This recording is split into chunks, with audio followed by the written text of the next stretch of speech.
और अब बड़ी खबर का रुख कर लेते हैं। पत्थलगड़ी की बड़ी नेता बबीता कच्छप समेत 3 लोग गुजरात एटीएस के हत्थे चढ़ गए। इन तीनों पर खूंटी समेत झारखंड में कई मामले दर्ज हैं। इन पर पत्थलगड़ी के नाम पर आदिवासियों को बरगलाने का आरोप है।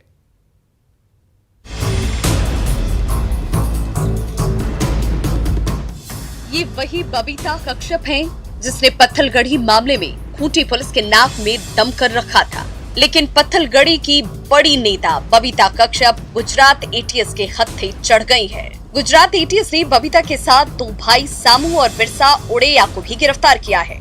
इन तीनों पर खूंटी में पत्थलगड़ी को लेकर कई मामले दर्ज हैं। वहीं गुजरात में भी इन पर पत्थलगड़ी के नाम पर आदिवासियों को बरगलाने का आरोप है। हमने एटीएस ने 2 टीम बनाई, तो एक टीम बिहारा गई थी जहाँ से सामू और बिरसा 2 भाई है, इनको अरेस्ट किया, उनके घर से जब्ती की, तो वहाँ से भी मतलब प्रतिबंधित साहित्य काफी कुछ मिल आया है। और एक महिसागर गई थी टीम जिसने वहाँ से बबीता को उठाई, तो बबीता का लैपटॉप मोबाइल वो भी लिया है, तो उसमें भी ऐसी कई चीजें मिल आई है। तो इसके तहत एटीएस ने यहाँ पे उनके खिलाफ गुना दर्ज करके तपास चालू कर दी। खूंटी में पत्थलगड़ी पर जमकर बवाल हुआ था। पिछली सरकार के दौरान ये बवाल देखने को मिले। पत्थलगड़ी की आड़ में नक्सली गतिविधियों का आरोप इनके ऊपर है।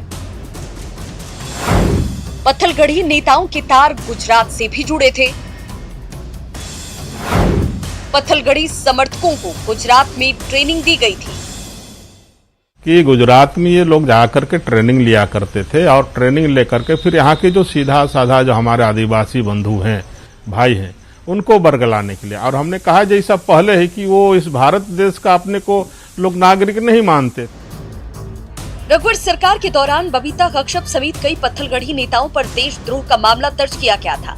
लेकिन हेमंत सरकार सत्ता में आई तो पहली ही कैबिनेट की बैठक में पत्थलगड़ी समर्थकों पर दर्ज तमाम केस वापस लेने का ऐलान कर दिया गया। ऐसे में बबीता की गिरफ्तारी पर झारखंड पुलिस कुछ भी बोलने से बच रही है।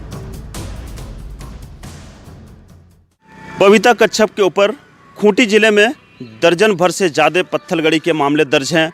यह मैं अभी खड़ा हूं भंडरा गांव में, जहां पर पहली पत्थलगड़ी की नींव पड़ी थी और बबीता कच्छप की उपस्थिति में ये पत्थलगड़ी की गई थी। यहां पर हजारों की तादाद में आदिवासियों की जुटान हुआ था। पत्थलगड़ी समर्थक यहां मौजूद थे। पत्थलगड़ी आदिवासी समाज की परंपरा है जिसके जरिए गांव का सीमांकन किया जाता है। कई बार अवैध तरीके से पत्थलगड़ी की खबरें सामने आती रही हैं और इसी पत्थलगड़ी की आड़ में गैर कानूनी काम करने का आरोप लगता रहा है। अहमदाबाद से नवीन झा और खूंटी से अरविंद के साथ ब्यूरो रिपोर्ट, न्यूज़ 18।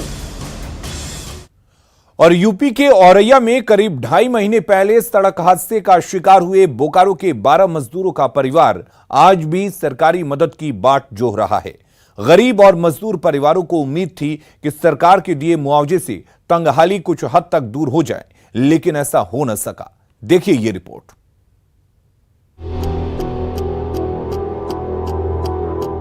सूनी गलियां, खंडहर बन चुके आशियाने और परिजनों की पथराई आंखें, हाथों में अपनों की तस्वीर थामे उम्मीद की आस, यही नियति बन चुकी है बोकारो के चास के गोपालपुर पंचायत के उन 12 परिवारों के लिए जिनके लिए सरकारी मदद की घोषणा जुबानी घोषणा बनकर ही रह गई। 16 मई को उत्तर प्रदेश के औरैया में सड़क हादसे में यहां के रहने वाले मजदूर काल के गाल में समा गए। कोरोना बंदी की मार पड़ी थी, सो रोजगार छिन गया। ऐसे में राजस्थान से अपने घर ट्रक से लौटने के दौरान दर्दनाक हादसे के सभी शिकार हो गए। चूंकि मजदूरों से जुड़ा मामला था, सो सरकारें भी मदद को आगे आईं। उत्तर प्रदेश सरकार ने घोषणा के मुताबिक 2 लाख रुपए मुआवजे के तौर पर तो दिए, लेकिन झारखंड सरकार ने 4 लाख की आर्थिक मदद का जो ऐलान किया था, वो 2.5 महीने बाद भी कोरी घोषणा ही साबित हुई। झारखंड सरकार बोले कि 4 लाख देबो तो कोई पाए नहीं दिए पहले। तो अब कितना परेशानी हो रहा है आपको? परेशान बहुत हमारा से सर। क्या परेशानी आ रहा है अब आपके साथ? परेशान घर चला हमारा मुश्किल है नीचे सर हमारा केटा काज करे या लोग छिलो वो तो हमारा डेट करे गेल हम की करे घर चलाब। यूपी सरकार कितना पैसा दिया? हाँ कितना दिया? 2 लाख। और झारखंड सरकार? झारखंड सरकार नहीं दिया। कितना बोला था देंगे? 4 लाख। तो अभी तक नहीं दिया? नहीं दिया। अपने बेटे को खोने के बाद गरीब परिवार की तो कमर पहले ही टूट गई। जो कमाई का जरिया था वो बंद हो गया। अब जैसे तैसे जीवन कट रहा है, देखने वाला कोई नहीं। कमाने वाला कोई नहीं था। वही लड़का, मेरा बड़ा लड़का कमाने वाला था। मैंने वही पैसा उसा भेजता था वहीं से, तो हम लोग खाते पीते थे। अब तो कमाने वाला नहीं है, तो वही 2 लाख रुपया मिला है, उसी को 2000-3000 रुपया कर निकाल के खा रहे हैं। क्या करेंगे? 2 लाख कौन दिया था? यूपी सरकार। और झारखंड सरकार कितना वादा किया था देने? 4 लाख देने के लिए वादा किए अब थे। तक कुछ नहीं मिला। अब तक कुछ नहीं मिला। न्यूज 18 ने जब खबर दिखाई तब फौरन प्रशासन हरकत में आ गया। डीसी ने सोमवार तक की समय सीमा दी और भरोसा दिया कि हर तरह की मदद उस दिन पूरी कर ली जाएगी।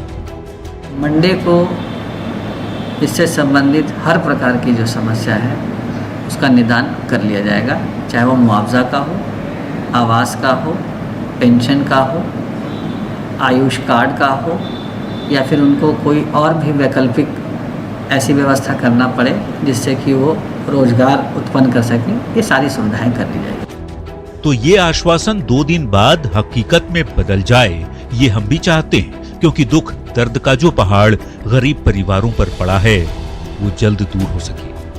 न्यूज 18 के लिए बोकारो से ज्ञानेंदु जयपुरियार की रिपोर्ट।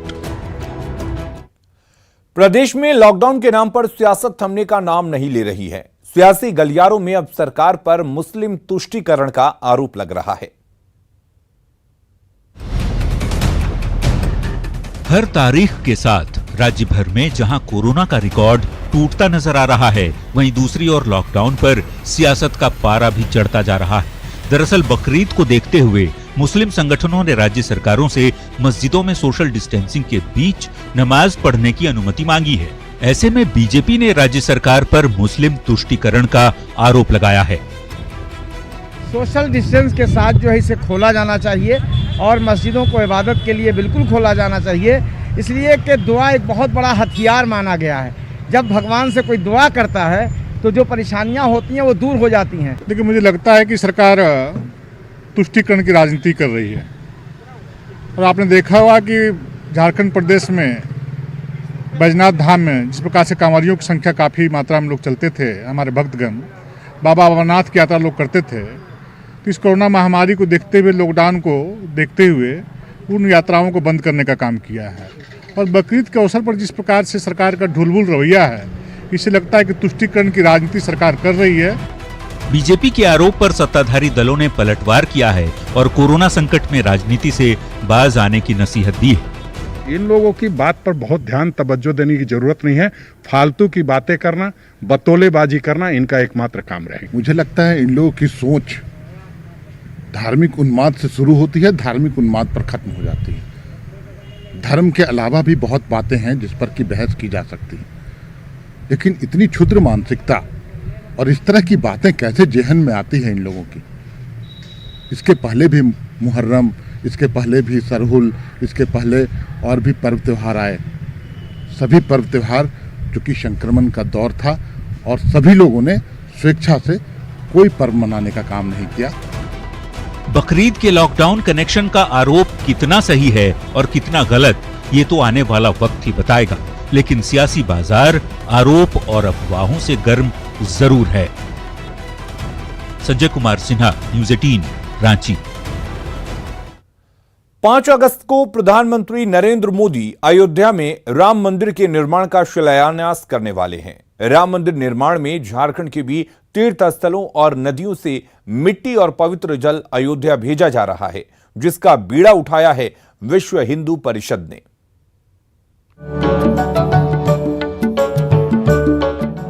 5 अगस्त को अयोध्या में राम मंदिर के शिलान्यास को लेकर देश भर में तैयारी की जा रही है। रांची में भी सरना और धार्मिक स्थलों की मिट्टी और नदियों का पवित्र जल विश्व हिंदू परिषद के दफ्तर में इकट्ठा किया जा रहा है, जिन्हें अयोध्या भेजे जाने की तैयारी है। हम इस समय रांची के विश्व हिंदू परिषद के कार्यालय में हैं।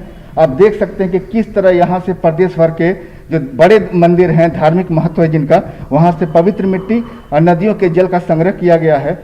आप देख सकते हैं कि यहाँ पर रांची के आसपास के जिले के जितने भी हैं उन मंदिरों से यहाँ पर पवित्र मिट्टी और स्वर्णरेखा से जल आ चुका है। और जो दुमका के जो बासुकीनाथ हैं, बाबा बैद्यनाथ धाम देवघर के, वहाँ से मिट्टी आनी है। मंशा यही है कि अयोध्या में जब भी श्री राम मंदिर बने तो रांची का भी उसमें योगदान हो। तो भव्य कार्यक्रम के आयोजन की तैयारी है। झारखंड के विश्व हिंदू परिषद के सदस्य प्रदेश के तकरीबन 300 जगहों से पवित्र मिट्टी और जल श्री राम की नगरी अयोध्या भेज रहे हैं, जिसे लेकर काफी उत्साह है। ऐसे सरना स्थल का, सभी पवित्र स्थल का जो है मिट्टी संग्रह करके भगवान जो है राम का जन्म स्थान मंदिर में भव्य मंदिर बनने वाले हैं, उस भूमि पूजा में हम भेज रहा है। आपको बता दें कि सिमडेगा के प्रसिद्ध रामरेखा धाम की मिट्टी और जल से अयोध्या में श्री राम मंदिर का भूमि पूजन किया जाएगा, जिसे अयोध्या पहुंचाए जाने की तैयारी है। जल और मिट्टी रामरेखा धाम से अयोध्या भेजा जा रहा है और हमारे विश्व हिंदू परिषद का आग्रह है कि जितना भी तीर्थ है वो सब तीर्थ का जल और मिट्टी अयोध्या पहुंचाने के लिए आदेश मिला है। पवित्र रामरेखा धाम का यह पवित्र मिट्टी है जहाँ के राम भगवान आए थे और यह हम लोग के लिए अति ही पवित्र है। अब सभी को इंतजार है 5 अगस्त का, जब प्रधानमंत्री नरेंद्र मोदी अयोध्या में राम मंदिर के नींव की पहली ईंट रखेंगे। पूरे देश से राम मंदिर के निर्माण के लिए कुछ न कुछ वस्तुएं भेंट की जा रही हैं। झारखंड के वीएचपी से जुड़े लोगों की भी उम्मीदें हैं कि प्रदेश की भागीदारी बढ़ चढ़कर हो। न्यूज 18 के लिए सिमडेगा से श्री राम के साथ रांची से संजय सिन्हा की रिपोर्ट। खबरें लगातार जारी है, बने रहिए न्यूज 18 बिहार झारखंड के साथ।